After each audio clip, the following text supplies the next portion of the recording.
Ես կարծում եմ, որ մենք շատ լուրջ կորուստ ենք ունեցել, եւ ես կարծում եմ, որ հենց այս կորուստն է, որ այսօր մեզ համար կորուստ է դարձնում, հնարավոր կորուստ է դարձնում նաեւ ռազմական դաշտում իրավիճակը։ Եվ չգիտեմ, ես այստեղից ուզում եմ։ Ես կարծում եմ, որ մենք հիմա շատ տագնապած հավաքներ ենք ունենում, որտեղ այդ օրերին իմ կարծիքով գոնե ես այդպեսի հանկարծ հասկացա, որ մենք որևէ ալտերնատիվ չունենք գործող իրավիճակի։ Լիքը կուսակցություններ ունենք, լիքը առաջարկություններ են եղել, լիքը մրցակցող կողմեր կան, բայց հանրության կողմից ընտրելի ալտերնատիվ չկա։ Հիմա եթե օրինակ հերթական անգամ գնում են հիմա Վիեննա, մենք չգիտենք իրականում ինչ ֆորմատով է այդ հանդիպումը, մենք չգիտենք ֆորմատ նկատի չունեմ անձիկ հարցադրման իմաստով, մենք չգիտենք ինչի շուրջ քննարկումը լինելու, մենք չգիտենք նաև հայկական դիրքորոշումը նույնիսկ ենթադրելի առաջարկների վերաբերյալ ինչպիսին է լինելու։ Մենք ալտերնատիվ չունենք նաև այն իմաստով, որ չունենք այդ պատվերը, մենք ինչ պատվեր ունենք, հիմա Վիեննա գնացող անձին կամ պատվիրակությանը։ Մեր հիմնական պատվերը սովորաբար նաև որ չպարտվենք։ Եվ արդեն այդ պատվերում կարծում եմ մենք պարտված ենք։ Մենք չգիտենք իսկապես որն է Հայաստանի Հանրապետության դիրքորոշումը ստեղծված իրավիճակում, ռազմական իրավիճակում, քաղաքական իրավիճակում, այս ամբողջ 20 տարիների ընթացքի բանակցություններում մենք որևէ առաջարկ չենք ունեցել, մենք ավելի վատ բան Մենք բանակցություններում ձևավորված ռեգուլյարության եւ հարցադրումների մեջ ոչ մի փոփոխություն չենք կարող։ Մենք չենք կարողացել այդ թղթերում մտցնել Սումգայիթը, չենք կարողացել կարծրատիպ մտցնել, մենք չենք մտցրել ամբողջ այն հիմքը, որի հետևանքով եւ այն ամբողջը, որի հետևանքով հապես այս ռազմական գործողություններում իրավիճակը ձևավորվելու սկսվել է։ Եվ ես կարծում եմ, որ մենք պիտի ընդունենք, որ այստեղ լուրջ պարտություն ունենք։ Եվ ես կարծում եմ, որ մեր ալտերնատիվ ընտրությունը պիտի գա նաև այս լուրջ պարտությունների գիտակցությունից։ Իմ խորը համոզմունքը նաև, որ եթե վաղը մենք իսկապես ոչ թե ընտրությունների, քաղաքական կուսակցությունների գաղափարների բերումով, այլ ֆիզիկական գոյության,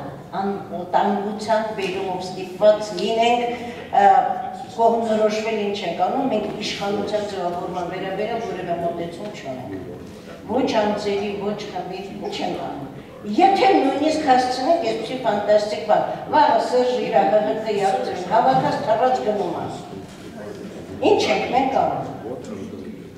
Եվ չկա իմ կարծիքով ոչ միայն սրա գիտակցությունը, կանոնադեպվածությունը, այլև չկա հանրային քիչ թե շատ հստակ ձևավորված համակրանք կամ կարծիք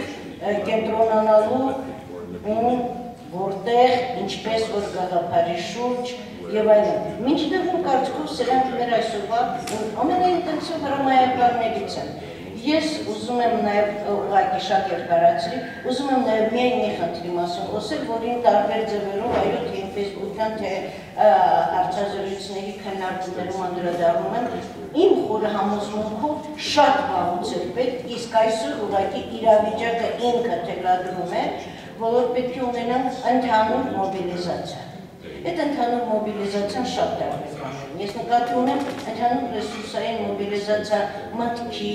անձի, վարքի, այն ինչ մեր իշխանությունից հաստատ չպետք է սպասել եւ նույնիսկ ես ունեի առաջարկ այսօրվա ֆորումի վերջում մեր իշխանություններին հասկանալի է որ դա դատարկություն է, բայց եւս մի անգամ ֆորմալ ձևով ասել կոչ անել, որ այս իրավիճակում զերծ մնալ հանրային միասնությունը դրող եւ մեր ընդհանուր դիմադրողականությունը թույլատնող կառավարության որոշումներից այդ թվում չձևացնել, որ 15 միլիոն եվրոյով սկսող հակակոռուպցիոն քննարկումը ըստ էության խորքային երևույթների պետք է անդրադառնա, որտեղ դրանք միայն ուներներացուցիչ միասնության հնարավորություններ քայլայող քայլեր պետք է լինեն։ Եվ իր իսկ թույլատնում, մի կողմից մեզ ձեռնոցը, որ ինքը թույլատնում, բայց մյուս կողմից իր թույլատնումը իր հետևից ստանում է լրացուցիչ նոր հարցերի անդրադառնալու անհրաժեշտություններ։ Եվ ես այո, գտնում եմ, որ մեր նաև այն ինչ-որ հիմա պարոն Ավետիքյանը իմ բուրը համոզվելով շատ ճիշտ ասեց, մեր համընդհանուր պատասխանատվությունը մեր երկրի համար անկախ մեր քաղաքական հայացքից, ներքին իրավիճակի գնահատականից, մեր դիրքորոշումից, մեր համընդհանուր պատասխանատվությունը իմ կարծիքով ինքը լրջորեն կձևավորվի, եթե մենք մի համընդհանուր գործողության մեջ, մի ընդհանուր լուծի մեջ համատեղ լինենք։ Ես նույնիսկ դրա պարզագույն հնարավորությունը օրինակ, դրա տարբեր կարող են լինել, բայց ես դրա պարզագույն հնարավորությունը նույնիսկ տեսնում եմ նրանում, որ մենք թիվ մեկ խնդիր դնենք օրինակ այսօր, անկախ նրանից իշխանությունը, բանակը, կօգնի, չի օգնի, փորձել համընդհանուր քայլ սկսել տիրապետել ռազմական մինիմում գիտելիքի։ Այսինքն ամբողջ Հայաստանի Հանրապետության ժողովուրդը մշակված պատրաստվի թե ինքնապաշտպանության, թե զենքի տիրապետման։ Տարիքով մարդիկ, երիտասարդները, կանայք, տղամարդիկ, սա շատ լավ միջոց կլինի թե այդ ընթացքում իրար հասկանալու և թե զգաստացնելու մենք մեզ, մեր երկրի ներքին վիճակում մեր իշխանություններին, և թե գլխավոր մեր արտաքին հարաբերություններում մեր խնդրի լուծումը նախապատրաստվելու։ Ես չեմ տեսնում, որ այսօր վաղը լուծվելու է մեր ռազմական լուծումը։ Եվ լրացուցիչ ուզում եմ ասել, մենք և Ադրբեջանը այս իմաստով համեմատելի չենք։ Մենք սովորաբար համեմատում ենք հավասար իրավիճակների խնդիրները։ Մենք շրջափակված ենք։ Ադրբեջանը ազատ իր համար խրախլում է։ Մեր 80%-ը շրջափակված է։ Ես չեմ համեմատել, նրանք շատ լավ չունեն, մենք ես չունենք, ռեսուրս չունենք։ Մենք ուղղակի շրջափակված ենք։ Եվ դա արդեն հանում է մնացած բոլոր համեմատելիները, մեր բոլոր քայլերը, մեր մտածողությունը, մեր գործողությունները, շրջափակված երկրի գործողությունները։